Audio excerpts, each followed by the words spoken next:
아침 일찍 백만기 회장은 평소보다 더 꼼꼼하게 거울 앞에 서서 넥타이를 매만졌습니다. 오늘은 대성건설의 신규 공사 현장을 방문하는 날이었습니다. 백만기는 턱선을 따라 흐르는 주름을 가볍게 만져보았어요. 세월의 흔적이 깊게 파인 얼굴이었지만 그 눈빛만은 여전히 날카로웠습니다. 회장님, 차량 준비됐습니다. 비서의 목소리에 백만기는 고개를 끄덕였죠. 대성건설은 백만기가 평생을 바쳐 일군 회사였습니다. 허름한 작업복 차림으로 현장을 뛰어다니던 시절부터 시작해 지금은 국내 10대 건설사로 성장했어요. 모든 것이 백만기의 손끝에서 시작된 기적이었습니다. 요즘 본사에만 있다 보니 현장 감각이 무뎌지는 것 같아. 백만기는 운전석 옆에 앉은 비서에게 말했습니다. 가끔은 현장 냄새를 맡아줘야 이 늙은이가 살아있는 것 같다니까. 차량은 서울 외곽의 대규모 아파트 공사 현장으로 향했어요. 창밖으로 보이는 도시의 풍경이 변해갔습니다. 고층 빌딩들이 점차 사라지고 공사 중인 건물들이 눈에 들어왔죠. 현장에 도착하자 공사 책임자가 허리를 굽혀 백만기를 맞이했습니다. 회장님 오신다고 미리 연락받았습니다. 현장 상황 안내해드리겠습니다. 백만기는 안전모를 쓰고 현장 곳곳을 둘러보기 시작했어요. 수십 년간 건설 현장을 누비며 다져온 그의 눈은 작은 문제도 놓치지 않았습니다.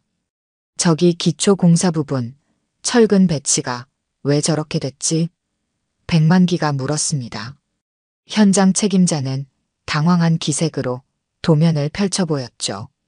계획대로 진행 중입니다만 확인해 보겠습니다. 백만기는 고개를 끄덕이며 계속해서 현장을 살폈어요. 그러다 문득 한 젊은 작업자에게 시선이 멈췄습니다. 땀에 젖은 작업복을 입은 청년이 묵묵히 철근을 다루고 있었어요. 백만기는 발걸음을 멈추고 청년을 지켜보았습니다. 무언가 묘하게 익숙한 느낌이 들었죠. 그 손놀림, 진지한 표정, 일에 몰두하는 모습이 마치 젊은 시절 자신을 보는 것 같았어요. 저 청년 누구지? 백만기가 현장 책임자에게 물었습니다. 아, 박주환이라고 새로 들어온 작업자입니다. 기술이 좋아서 채용했습니다. 백만기는 고개를 끄덕였지만 시선은 여전히 청년에게 고정되어 있었어요. 마치 오래된 기억 속 한 조각을 발견한 듯한 느낌이었습니다. 그 순간 청년이 고개를 들어 백만기와 눈이 마주쳤죠. 짧은 찰나였지만 백만기의 가슴 한편이 묘하게 울렸습니다. 더 둘러봅시다. 백만기가 말했지만 그의 마음은 여전히 그 청년에게 머물러 있었어요. 왠지 그 청년에게서 눈을 떼기 어려웠습니다.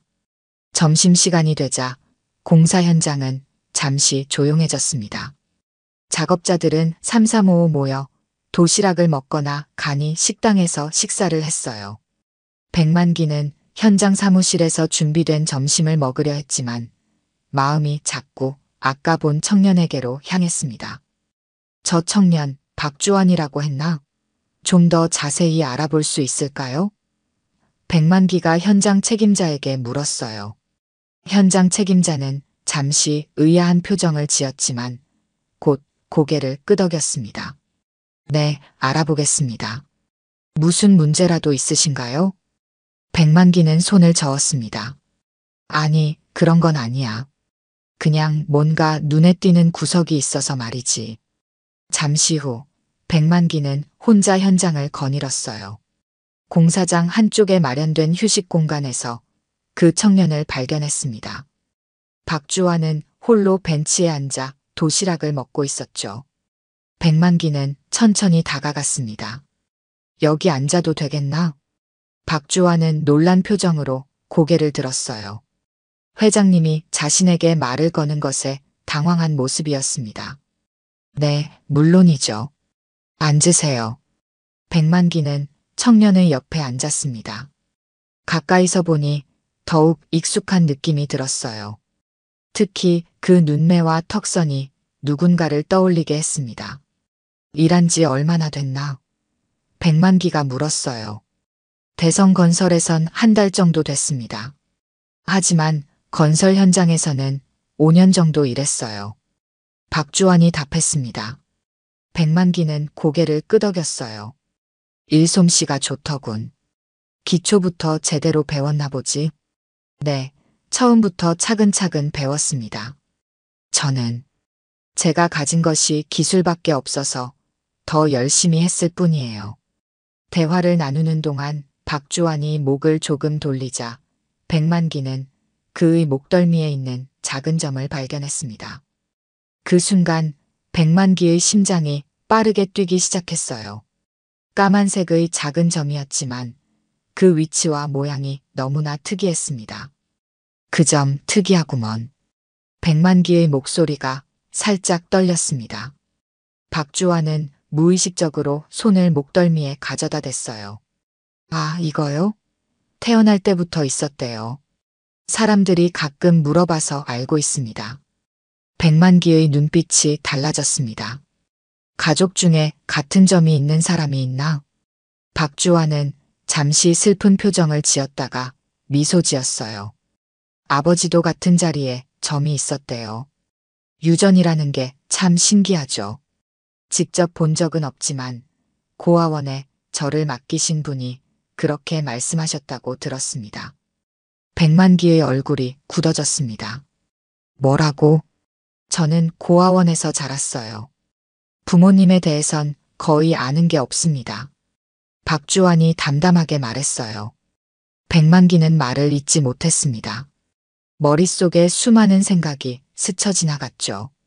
30년 전 자신의 아들 백민수와 첫 며느리 사이에서 태어난 아이. 며느리가 병으로 세상을 떠난 후 아이의 행방을 알 수 없게 된 그 기억이 선명하게 떠올랐습니다. 혹시 몇 살인가? 백만기가 떨리는 목소리로 물었어요. 30입니다. 박주환이 대답했습니다. 백만기의 손이 무의식적으로 떨려왔어요. 나이도 맞았습니다. 그리고 그 특이한 점. 백민수도 같은 위치에 같은 모양의 점이 있었습니다. 백만기의 가슴이 터질 것 같았어요. 괜찮으세요? 박주환이 걱정스럽게 물었습니다. 백만기는 정신을 차리려 애썼습니다. 아, 그래. 괜찮네. 잠시 생각할 일이 있어서 그랬어. 백만기는 자리에서 일어났습니다. 더 이상 이 자리에 있다가는 감정을 주체하지 못할 것 같았어요. 수고하게. 그는 빠른 걸음으로 그 자리를 떠났습니다. 가슴 속에서는 폭풍이 일었죠. 설마 그 아이가. 공사 현장을 떠나는 내내 백만기의 마음은 혼란스러웠습니다. 차 안에서 그는 핸드폰을 꺼내 비서에게 전화를 걸었어요. 김 비서, 지금 급한 일이 있네. 개인적으로 알아봐 줄 일이 있어. 백만기는 집으로 돌아와 서재에 혼자 앉았습니다. 오래된 서류 캐비닛을 열어 깊숙한 곳에서 낡은 앨범 하나를 꺼냈어요. 그 안에는 30년 전 사진들이 고이 보관되어 있었습니다. 백만기는 천천히 페이지를 넘겼습니다. 첫 며느리 한지영과 아들 백민수의 결혼식 사진, 그리고 작은 아기를 안고 있는 지영의 모습이 담긴 사진까지. 백만기의 손가락이 사진 위를 가만히 쓸었어요. 지영이가 아이를 낳고 얼마 안 돼 떠났지. 백만기는 혼잣말을 중얼거렸습니다. 당시 백민수는 아직 사회 초년생이었고 아내의 죽음과 함께 어린 아이를 감당할 준비가 되어 있지 않았습니다. 백만기도 당시엔 회사 경영에 모든 에너지를 쏟고 있었죠. 그 와중에 백민수는 재혼을 했고 새 아내 서미영은 다른 아이를 원치 않았습니다. 백만기는 한숨을 내쉬었어요. 서미영이 아이를 어디에 맡겼는지 정확히 알지 못했습니다. 단지 잘 키워줄 곳에 보냈다는 말만 들었을 뿐이었죠.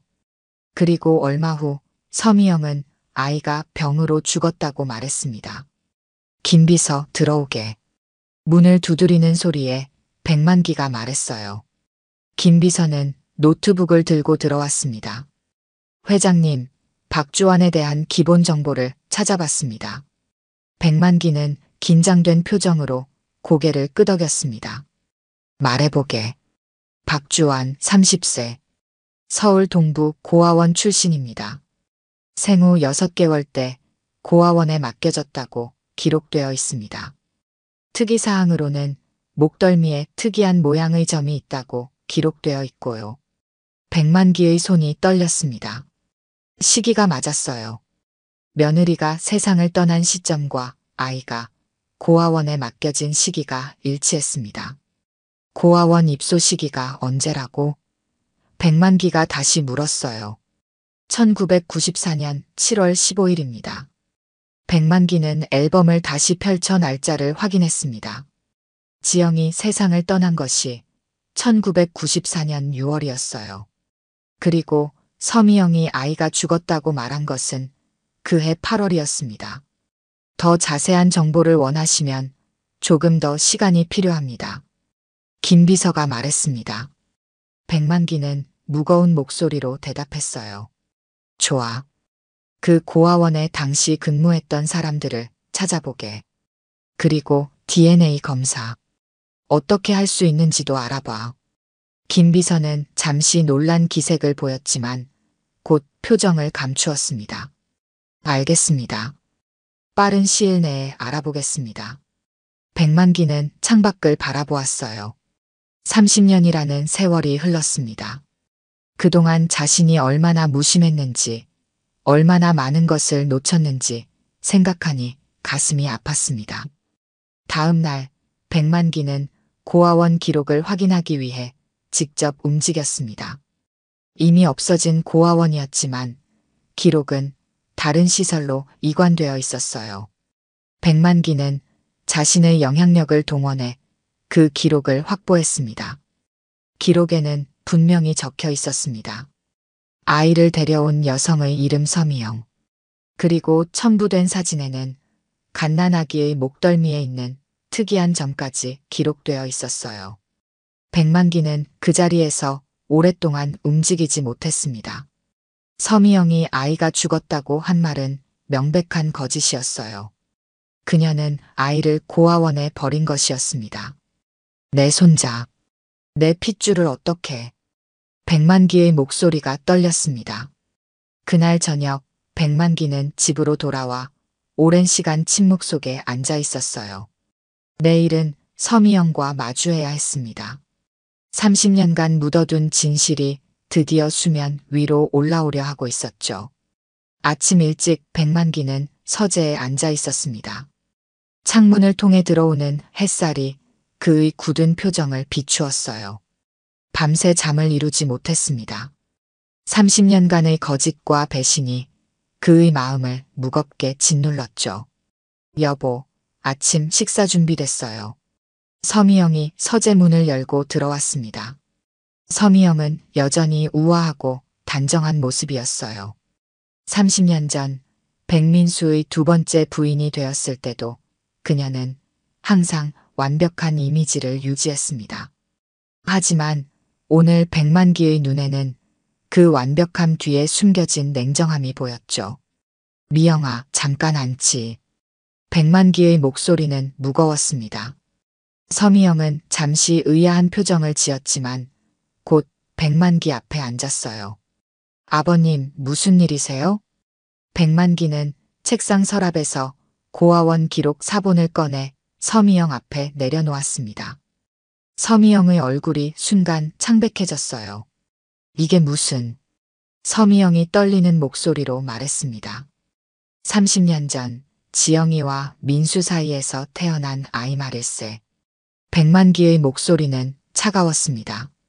아이가 죽었다고 했지. 그런데 이건 뭐지? 서미영은 입술을 깨물었어요. 그녀의 손이 미세하게 떨리기 시작했습니다. 오래된 일이에요. 진실을 말해주게. 30년이면 충분히 길었어. 백만기가 단호하게 말했습니다. 서미영은 한동안 침묵했어요. 그러다 천천히 고개를 들어 백만기를 바라보았습니다. 그 아이, 저는 감당할 수 없었어요. 그래서 고아원에 버렸나? 그리고 우리에게는 죽었다고 거짓말을 했고.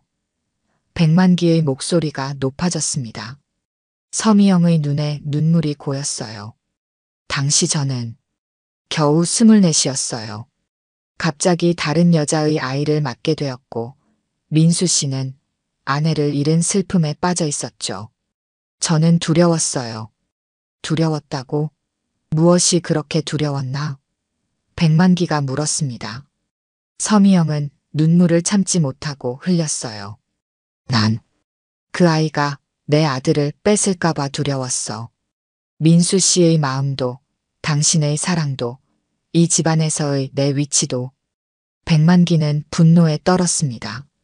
하지만 동시에 자책감도 밀려왔어요. 자신 역시 바쁘다는 핑계로 손자에게 관심을 기울이지 않았던 것이 사실이었습니다. 그 아이는 우리 핏줄일세. 내 손자라고. 백만기가 탁자를 내리쳤습니다. 서미영은 고개를 숙인 채 흐느꼈어요. 용서해 주세요. 젊은 시절의 어리석은 판단이었어요. 나중에 후회했지만 이미 돌이킬 수 없었어요. 민수는 알고 있나? 백만기가 물었습니다. 서미영은 고개를 저었어요. 민수 씨는 모릅니다. 저 혼자 결정했어요. 백만기는 깊은 한숨을 내쉬었습니다. 30년간 손자는 고아로 자랐고 아들은 자신의 친자식이 살아있다는 사실조차 모른 채 살아왔어요. 이 모든 비극이 자신의 가족 안에서 일어났다는 사실이 백만기의 가슴을 찢었습니다. 그 아이를 찾았네. 백만기가 마침내 입을 열었습니다. 박주환. 우리 회사 건설 현장에서 일하고 있어. 서미영의 눈이 커졌어요. 그게 어떻게 운명이라고 해야 할까? 자기 할아버지가 세운 회사에서 일하고 있었어. 백만기의 눈에 눈물이 고였습니다. 목덜미에 있는 점. 민수와 똑같은 자리에 똑같은 모양이야. 그리고 나이도 맞아. DNA 검사도 진행 중이지만 이미 충분히 확신이 서네. 서미영은 말을 잇지 못했어요. 그녀의 어깨가 무겁게 떨렸습니다. 이제 어떻게 할 생각이지? 백만기가 물었습니다. 당신이 원하시는 대로 하세요. 제가 저지른 일인데. 서미영이 떨리는 목소리로 대답했어요. 백만기는 자리에서 일어났습니다. 민수에게 진실을 알릴 거야. 그리고 박주환. 내 손자를 가족으로 맞이할 거네. 서미영은 고개를 끄덕였어요. 그녀의 눈에서는 여전히 눈물이 흘렀지만 이제 체념한 듯한 표정이었습니다. 백만기는 창밖을 바라보았습니다. 30년의 시간이 흘렀지만 아직 늦지 않았어요. 잃어버린 가족을 되찾을 시간이 아직 남아 있었습니다. 며칠 후 백만기는 다시 공사 현장을 찾았습니다. 이번에는 명확한 목적이 있었어요. 박주환을 더 알아가기 위해서였습니다. 백만기는 현장 책임자에게 부탁해 박주환과 개인적으로 대화할 시간을 마련했어요. 작은 현장 사무실에서 박주환은 긴장한 표정으로 백만기를 기다리고 있었습니다. 평소와 다른 정장 차림이었죠. 아마도 회장과의 면담이 부담스러웠을 겁니다. 안깨나 주환 씨. 백만기가 부드러운 목소리로 말했어요. 박주환은 조심스럽게 자리에 앉았습니다. 부르셨습니까? 혹시 제가 실수라도. 백만기는 손을 저었어요. 아니네. 그런 게 아니야. 지난번 잠깐 대화를 나눴는데 자네가 마음에 들어서 좀 더 이야기를 나누고 싶었어. 박주환의 긴장이 조금 풀렸습니다. 하지만 여전히 의아한 표정이었어요. 제가 무슨 특별한 자네 이야기를 좀 더 들려주게. 고아원에서 자랐다고 했지? 백만기가 조심스럽게 물었습니다. 박주환은 잠시 놀란 표정을 지었다가 이내 담담한 표정으로 돌아왔어요. 네, 동부 고아원에서 자랐습니다. 고아원 원장님 말씀으로는 제가 생후 6개월 때 맡겨졌다고 해요. 백만기는 천천히 고개를 끄덕였습니다. 어렸을 때 힘들진 않았나? 힘들기야 했죠. 하지만 고아원 선생님들이 잘 돌봐주셨어요. 박주환이 미소 지었습니다. 특히 김 선생님이란 분이 계셨는데 저를 많이 아껴주셨어요. 그분 덕분에 제가 건설 일에 관심을 갖게 됐죠. 백만기의 눈썹이 살짝 올라갔어요.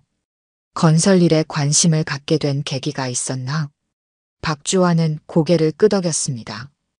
김 선생님이 늘 말씀하셨어요. 집을 짓는 일은 가정을 만드는 일이라고. 가정이 없는 저에게 그 말이 크게 와닿았습니다.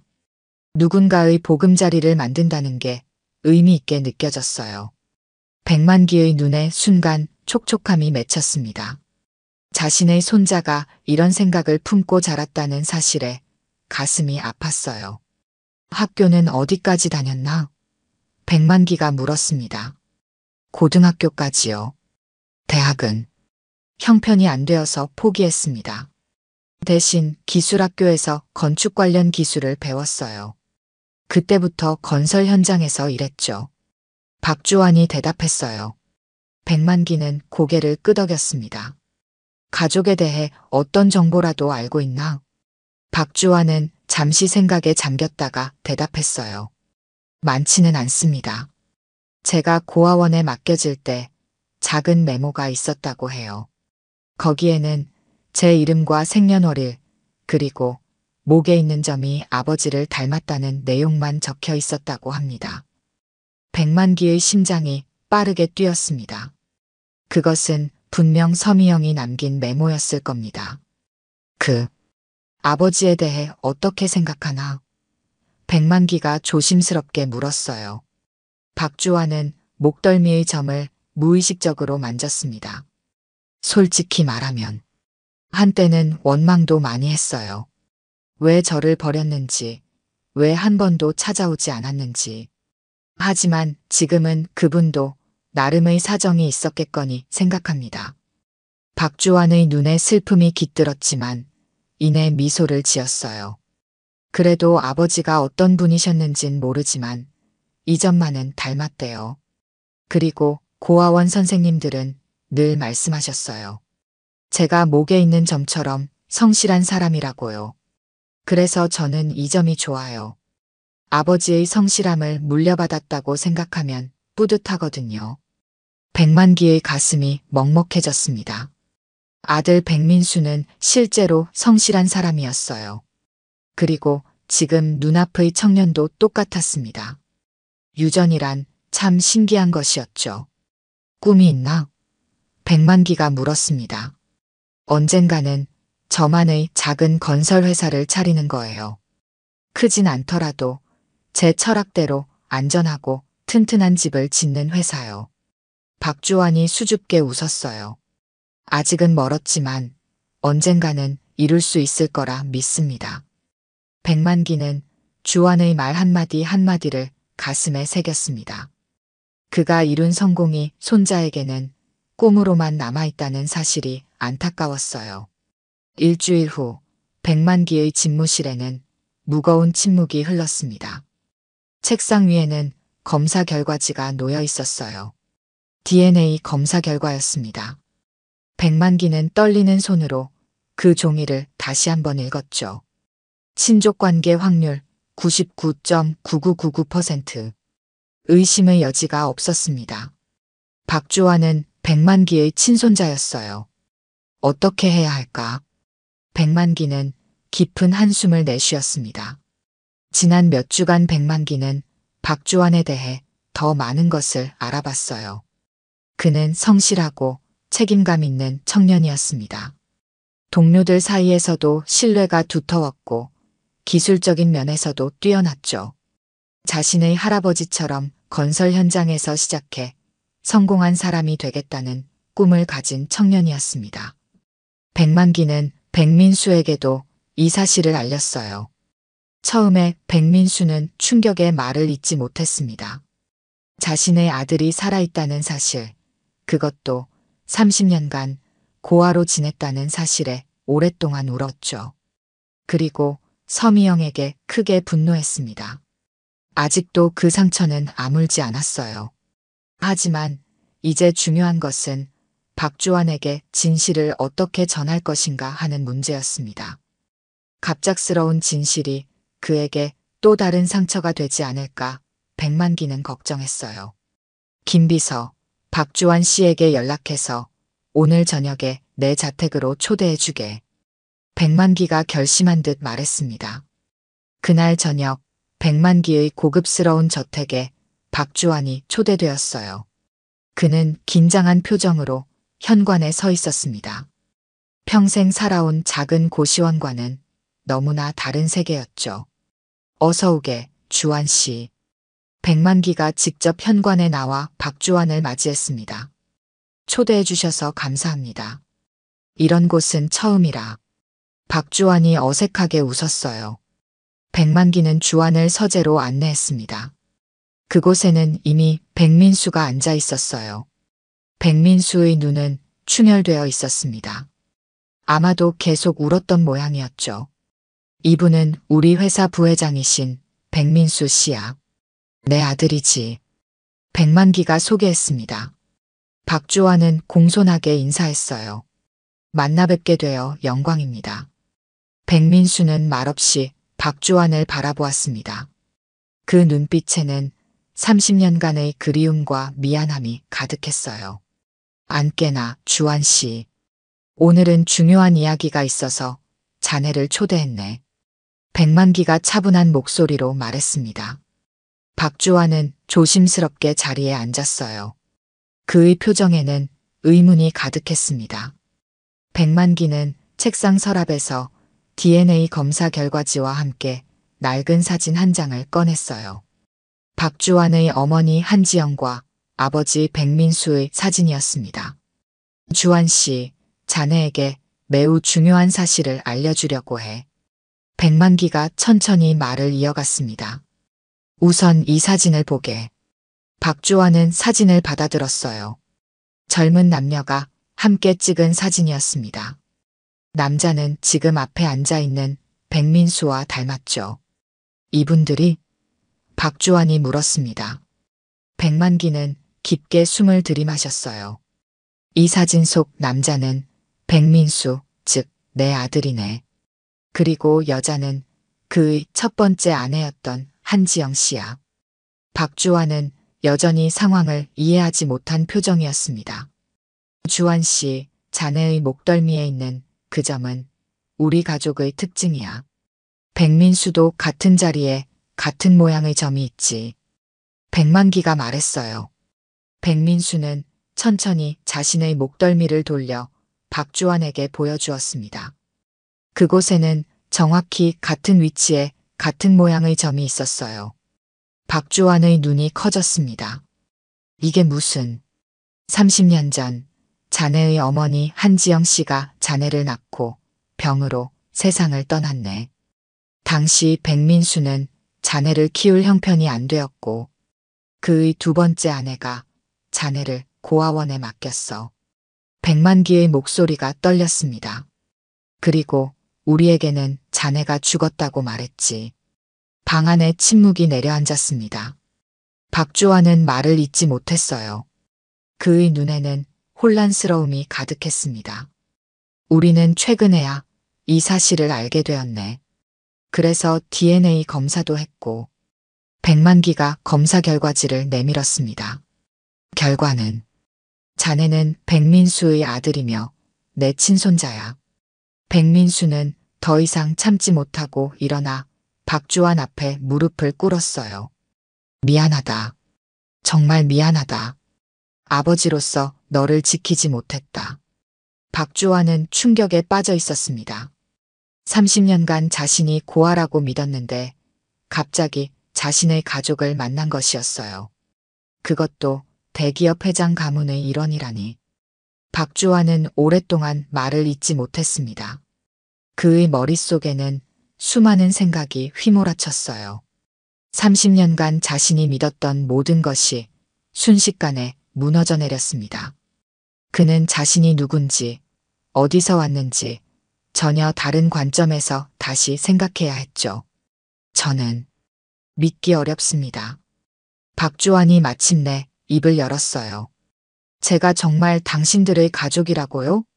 백만기는 고개를 끄덕였습니다. 과학적으로도 증명된 사실이네. 하지만 그것보다 중요한 건 내 가슴이 자네를 보는 순간부터 알고 있었다는 거야. 백민수는 여전히 박주환 앞에 무릎을 꿇은 채 흐느끼고 있었어요. 그의 어깨가 떨렸습니다. 30년간의 그리움과 죄책감이 한꺼번에 터져나온 것이었죠. 제발 일어나세요. 박주환이 불편한 표정으로 말했습니다. 저는 아직 이 모든 상황을 받아들이기 어렵습니다. 백만기가 다가와 두 사람 사이에 섰어요. 억지로 서두를 필요는 없네. 자네에게 이 모든 게 갑작스럽다는 걸 이해해. 시간을 가지고 천천히 받아들이면 돼. 박주환은 잠시 고개를 숙였습니다. 그러다 주머니에서 낡은 사진 한 장을 꺼냈어요. 이건 고아원에 맡겨질 때 함께 있었던 유일한 물건입니다. 제 아버지라고 생각했던 분의 사진이에요. 백민수는 그 사진을 받아들었습니다. 젊은 시절 자신의 모습이었어요. 그는 다시 한번 눈물을 참지 못했습니다. 이 사진, 내가 지영이와 함께 찍은 거야. 그때는 얼마나 행복했는지. 백민수의 목소리가 떨렸어요. 박주환은 혼란스러운 표정으로 두 사람을 번갈아 바라보았습니다. 그렇다면 제 어머니는 정말 돌아가신 건가요? 백민수는 고개를 끄덕였습니다. 지영이는 너를 낳고 난 후 산후 합병증으로 세상을 떠났어. 그때 나는 너무 어리고 어리석었어. 아내를 잃은 슬픔에 빠져서 아이인 너를 제대로 돌볼 수 없었지. 그래서 저를 버리셨군요.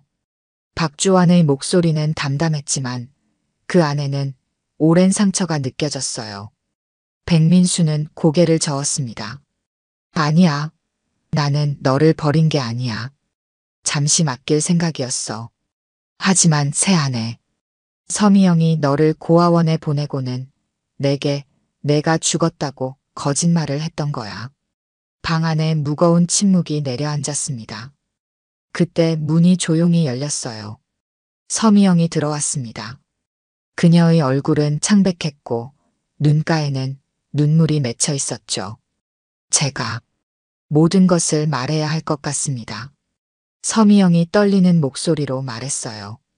박주환은 고개를 들어 서미영을 바라보았습니다.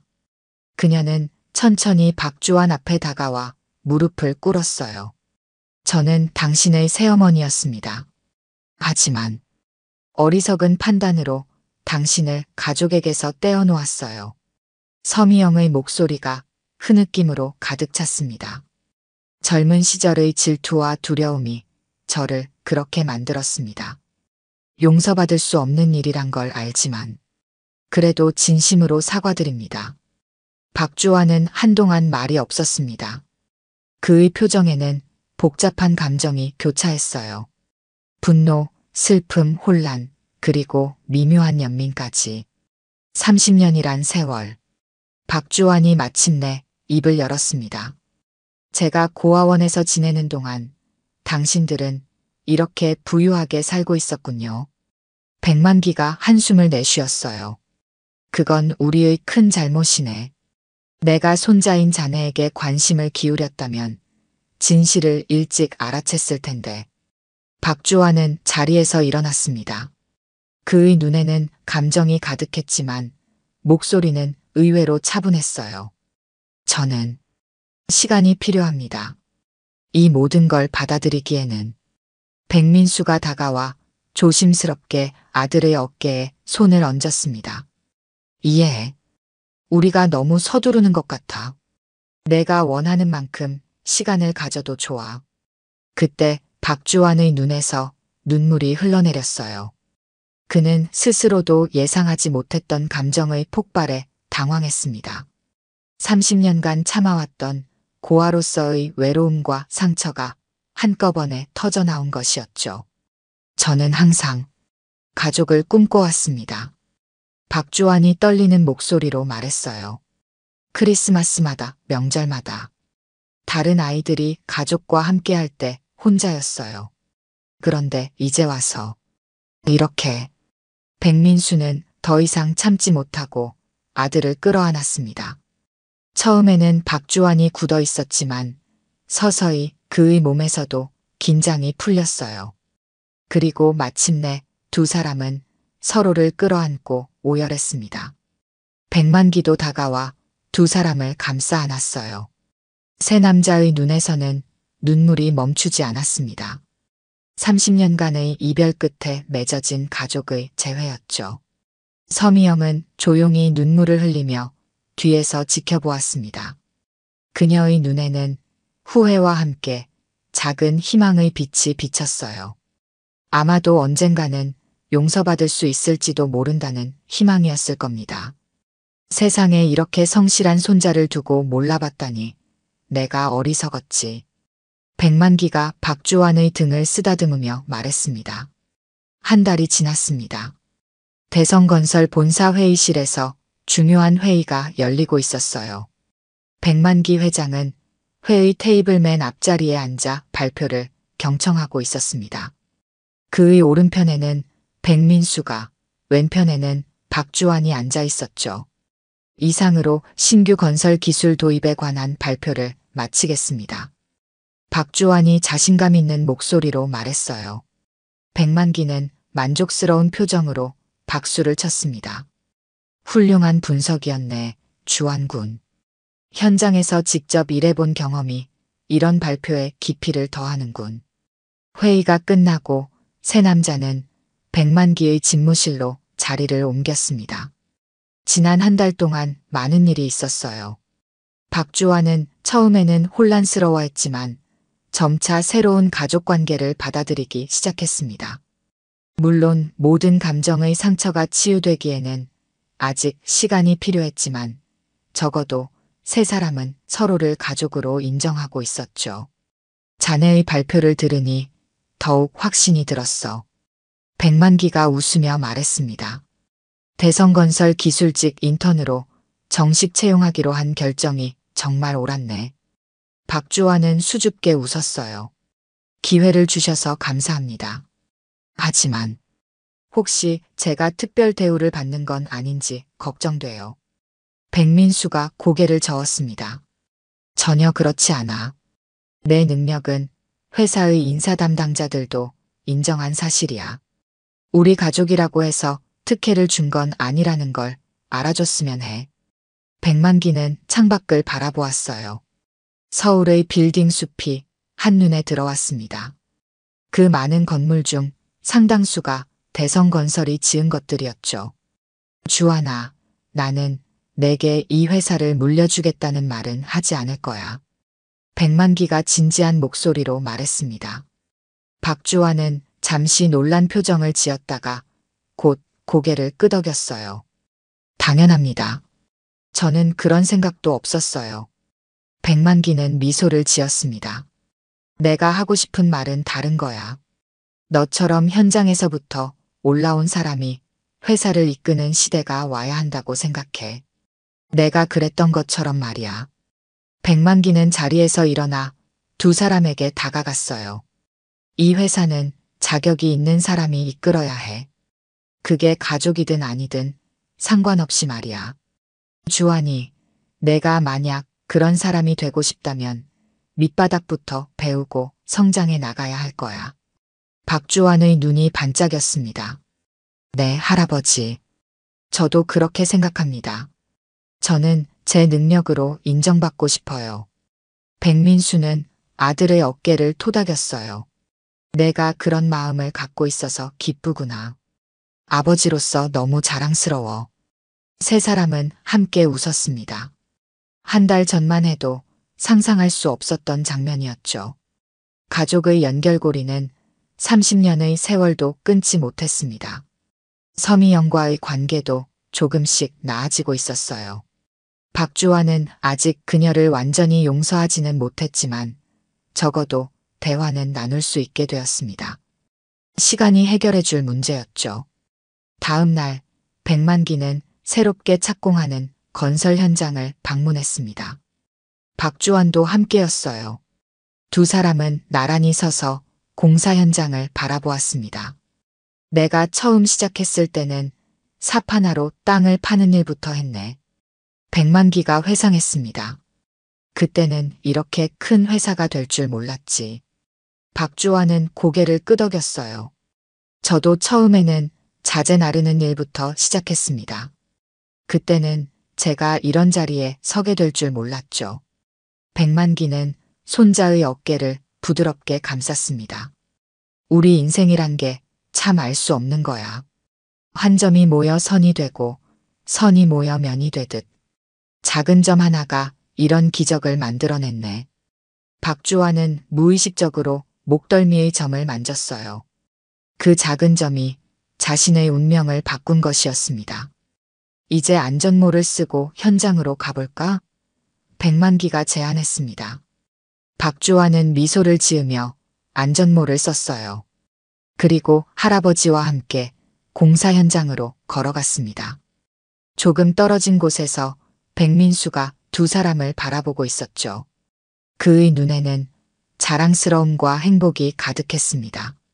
박주환은 앞으로 갈 길이 멀었지만 이제 그는 혼자가 아니었어요. 그의 뒤에는 가족이 있었습니다. 목덜미의 작은 점처럼 작고 특별한 인연이 그를 진정한 가족으로 이끌었죠. 현장의 노동자들이 박주환에게 친근하게 인사했습니다. 그는 여전히 그들의 동료였고 그들의 고충을 누구보다 잘 이해하는 사람이었어요. 이것이 바로 백만기가 박주환에게서 본 가능성이었습니다. 현장의 경험과 경영의 지혜가 결합된 미래의 리더였죠. 앞으로 대성건설은 어떤 회사가 되었으면 좋겠나? 백만기가 박주환에게 물었습니다. 박주환은 잠시 생각하더니 대답했어요. 현장 노동자들의 안전과 복지를 최우선으로 생각하는 회사요. 그리고 사람들에게 진짜 집을 지어주는 회사였으면 좋겠습니다. 백만기의 눈가에 작은 미소가 번졌습니다. 그가 꿈꾸던 회사의 미래가 손자의 입을 통해 펼쳐지고 있었어요. 점 하나로 시작된 기적은 이제 새로운 역사를 써나가기 시작했습니다. 오늘 들려드린 이야기가 여러분의 마음에 작은 울림이 되었기를 바랍니다. 이야기가 좋으셨다면 좋아요와 구독 부탁드려요. 다음 사연을 들려드리는데 큰 힘이 된답니다. 그리고 여러분의 이야기도 댓글로 들려주세요. 다음 이야기 때 또 뵙겠습니다.